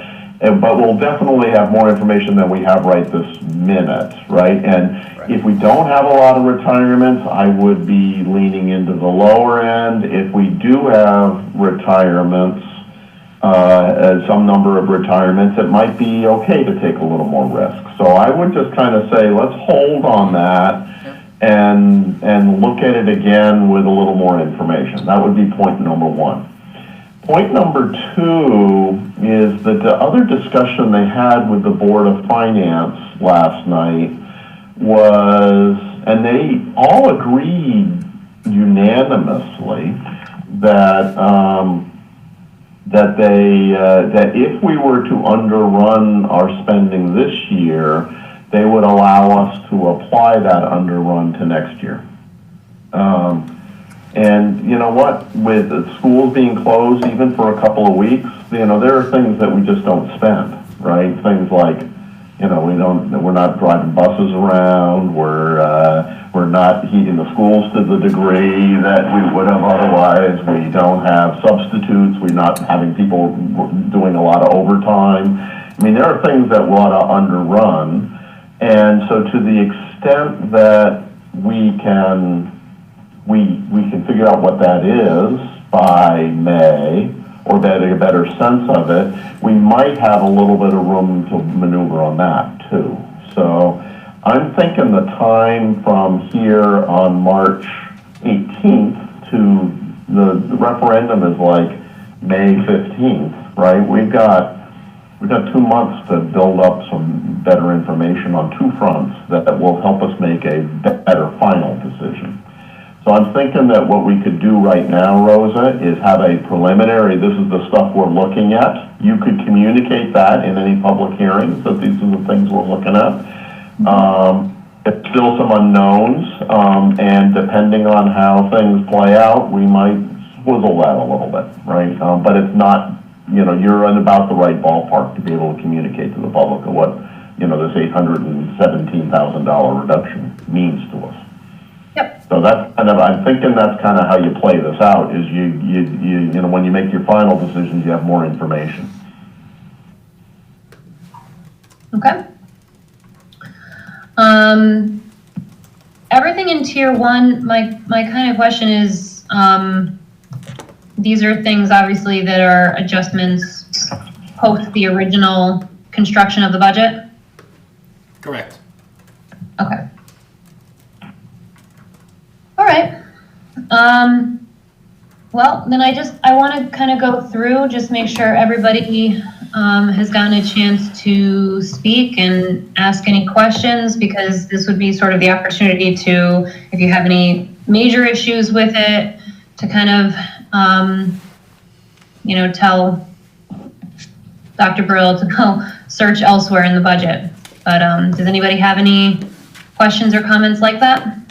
Can I just get those numbers for the teacher turnover for the last couple years? What the actual numbers were? It's in Bob's analysis that we sent out. It is, Yes, okay. for that. All right, I'll reference that. So yeah. Anything else? I've got the numbers right here, so let me just read them to you. And what these are, just so you know, are the amount of underspend in the salary budget offset by the amount of overspend in the substitutes budget. Because, you know, when you have teachers out, you have to have substitutes, right? So I said those two things go together, so I just kind of netted them. So in the last 3 years, this year we're projecting 234,000, and which was 284 under on the salary budget, offset by 49 overrun on substitutes. So 234K. Last year was 226K, and 2 years ago was 476K. Yeah, I mean, that sounds like an anomaly to me. There's a lot of retirements. Yeah, Retirements that year. Right. 76 is an anomaly, so there's no doubt. That, we had a huge amount of retirements that year. I agree. And we've always budgeted, give or take, $100,000, you know, 80,000 in some years, 120,000 in other years, so. So we've been doing more than we've been budgeting by about $100,000 each year, so, in the last 2 years at least. And what I'm recommending is we take our 80 up to 200. I think which- that's smart. And I think we could do 225 if we have to, but I would want to see the retirees before I'd make that commitment to go to the next tier up. Agreed. I agree. Especially because 2 years ago was only 226, so that's coming within $1,000. That's a little too close for comfort. I agree with you. Yep. So where did we net out on the PD? Do we have a decision, or we're just gonna, The PD that's recommended for reduction? yeah, Yeah, I mean, as it stands now, that's sort of where, where I was sort of asking you guys, do you value PD more or do you value class sizes more? Because, according to what John has said, that's sort of the next place that, we end up having to go. I personally value class sizes more. And that number on the ippy dippy again was we haven't used more than 5,000 for that In the last 2 years, no. in actuality? In the last 2 years, we have not used more than 5,000 in the last 2 years. I feel comfortable knocking that down from 20,000 certainly. Well, we want that number to be big. But then Yeah, that 1,000 But wipes it's out. the area where the teachers have said they'd be willing to forego it for a year, right? So it's not, in the end, it's a short-term decision because we've got a big budget thing, and I think it's great that the teachers would agree to be part of the solution here. Yeah, our teachers have been I also fantastic. think we should remember Bob's point, we don't have to necessarily decide tonight about something No, that's no. $10,000, like in another month, we might have more information. Thank you, Jen. No, we And- don't have to, And the other we point. don't have to decide, sorry. No, I'm sorry, We don't have Rosa, to go decide ahead. today, we just need to know, John needs to know if there's other places that he needs to go looking if this list doesn't really work for any of us. And don't I think, forget, you know what? I think, Don, you ought to go look for $100,000, and then we can all make a decision. yeah, I have to already look for $75,000. I'll be meeting with the leadership team, and so we'll instead of 75, we'll try to look for 100 and see if we can find it. I mean, we just keep going back and grinding away. I don't want to overpromise. Necessity is the mother of invention, and we just keep working the problem and working the problem and working the problem. That's what we do. That's what scrubbing the budget means, and we've got a great team. But in the end, we're between a rock and a hard place. None of these decisions are fun decisions to make, and they hurt in some way. Everybody needs to understand that. Okay. Does anybody have any other comments on our budget? so I think what we said, just in terms of, any savings that there might be this year because of kids being out of school, would we be able to use those funds for anything next year, or it's two separate things? Oh, no, they said we could have it as a non-lapsing fund, and that we could use it for next year. Okay, And so, like I said, we won't know that number hard, but we'll know better in 2 months where that looks than we do right now. Yeah. We'll know, I mean, and I actually think the longer that this shutdown is, I mean, we have some decisions we have to make, I think, but the longer the shutdown is, the more likely we'll have some underruns. Just on things that happen, right? You don't go spend a lot of overtime pay, or you're not sending people on travel for, on trips right now. You're not, there's a lot of little lines that you're just not doing because you're not in school. right. And and then there's other areas, I'm guessing, Ken, that you would have exposures on. So we have to let Ken, who's been focused on this and all the coronavirus stuff. We have to let him get through that and then go do a good piece of work for us on what does he think, and we have a little time to work on that, I think. Okay. Anyone else?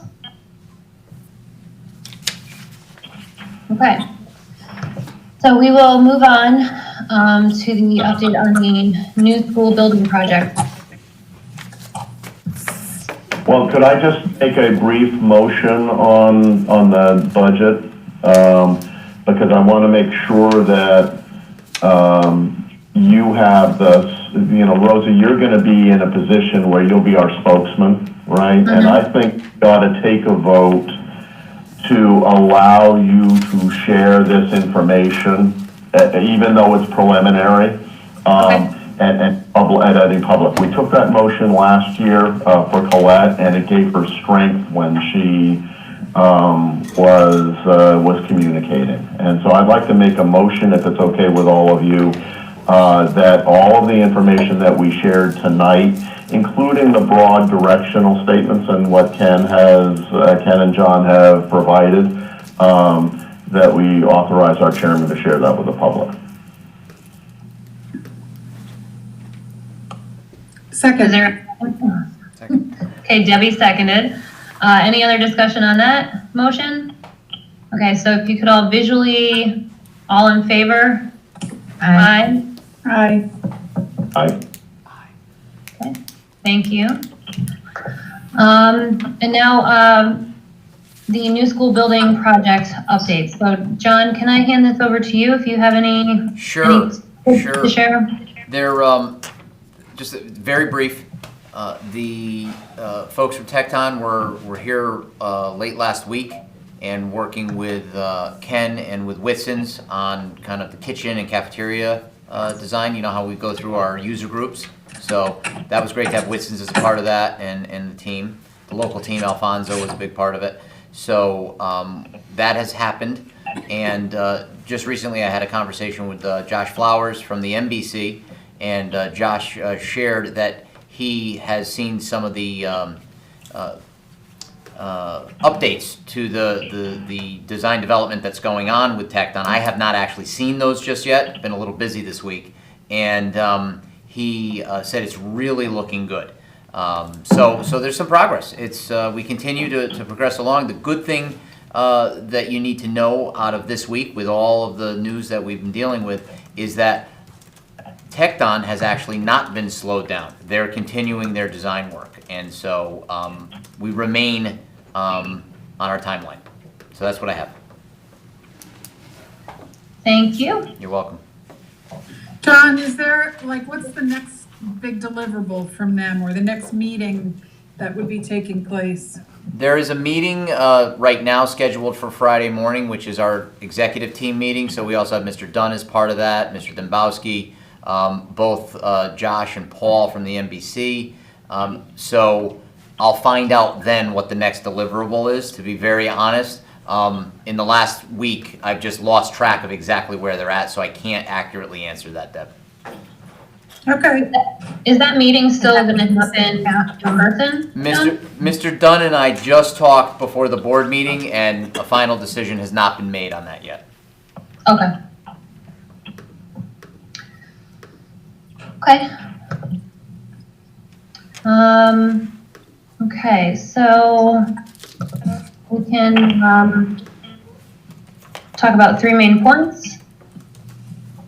Before we do that, could I ask that we add an agenda item to our agenda on our board bylaws? Would you be okay with that? Yes. Thank you. Yeah, I think you need to take a motion to amend our agenda to add that. Okay. I move to amend our agenda to include a discussion or possible motion of suspending our bylaws. I'll second. Okay, Amy seconded. Bob, do you, so, Take a vote on amending the motion, and then I'll talk about what it is. all right, so all in favor of amending the agenda? Aye. Aye. All right, so the motion carries. Go ahead, Bob. All right, so look, guys, we have bylaws that are part of our policies that require us, that there's policy number 9321, which is the time, place, and notification of meetings, which basically says our meetings are held at the high school and televised at the from the high school. And there's also 9325.43, which is about electronic participation. We are in a very unique situation. The governor is guiding us all to have these electronic meetings instead of meeting in person, which I think is absolutely correct. But I do think, as a matter of course, we should agree as a board to suspend those two policies relative to the fact that we're having this as an electronic meeting. It's just good form. And so I would like to move that we suspend temporarily policy for the purpose of having this electronic meeting, policies number 9321 and 9325.43. I'll second. Joy. It's me being a purist, guys. Joy has second. Are there any questions on that? Okay. So all in favor of suspending those bylaws? Aye. Aye. Okay, thank you. All right, now we can move on to our three main points. So I was gonna say the COVID-19 update Yep. and the budget discussion and the new school update. Yeah, I think that's pretty much all we talked about. Yep. I just wanted to say one thing, I meant to say earlier. I know we all want to thank John and his whole team for leading us through this undescribable, unsure time. The superintendent where I work described it as fighting a fire every day for a week. And I'm sure that's the way John has felt, but he just remained so steady. So John, I really want to thank you for making us feel good, but also our parents and our kids really feeling comfortable and helping us through it. So thank you very, very much. You're welcome, Jen. Thank you. John. And thank you Yes, very thank much. you. You're very welcome, and I have to thank the team. They have been incredible. And while I may appear steady, the team has had to be patient and endure a little bit of me as well. So I have to thank them. They've been absolutely amazing, and I'm inspired by them every day and inspired by this community. So thank you. I agree, thank you. Since we're doing this for a minute, I want to throw in something. We handed out the technology department along with some extra support. June Gordon and Carol Ann Darkangelo included. The team came together today, and in less than 24 hours, we went from people requesting Chromebooks to handing out Chromebooks in about an hour and 15 minutes today. And what I really want to say to along with the two I just mentioned, I've also got Kathy Colavito, Susan Schmidt, Barbara McCarthy, and Stephen Clark, who both, when asked to come to work to do this, didn't say anything other than, when do you need us and where? And we were running out with gloves and masks and clipboards and all that stuff, and we made a lot of changes on the fly, but boy, we had a team really come together today and get students devices that they're probably going to need for a while. So since we're doing this, I wanted to throw that out there too. And Eric, I saw lots of really positive feedback where people were just posting about how responsive you and your team were and how easy it was. And I think that was a real comfort to people in a time that, again, feels so unsure and unsteady. So thank you for that. Absolutely, thank you. John, I also just wanted to offer up, if you need any help giving out the lunches every day, I'd certainly be happy to go and help pass out lunches. If there's any other need, whether it's with Chromebooks or anything else, please just let us know. I will say yes, Debbie. Alfonso could use the help tomorrow because I might not be able to help him. So yes, thank you. Okay. 11 to 11:30. John, I've had neighbors ask me if there's things where you need help, like even driving lunches to students. Okay. So if you have needs, let us all know. Very And we'll see good. what we Yeah. can do about friends, neighbors, ourselves, whatever it takes. Fantastic. Thank you, guys. That's great. Great to know. And special thanks, Eric, for creating this environment for us to have this meeting tonight, so thank you. Yeah.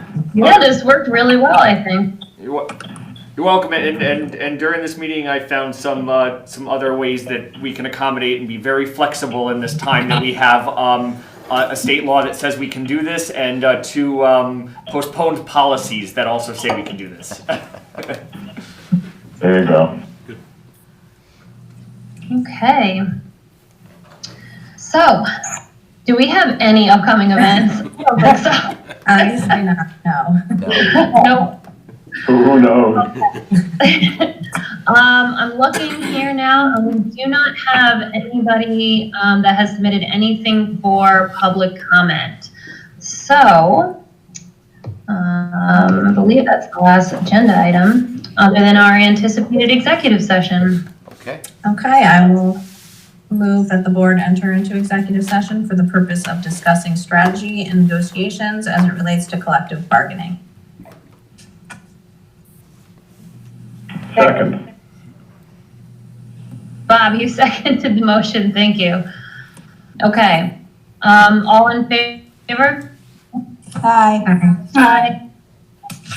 Okay, so this concludes our publicly broadcasted portion of tonight's meeting, and thank you everybody for tuning in and staying with us, and for making this seemingly pretty easy, at least on our end. Thank you guys for sticking around this late at TSO.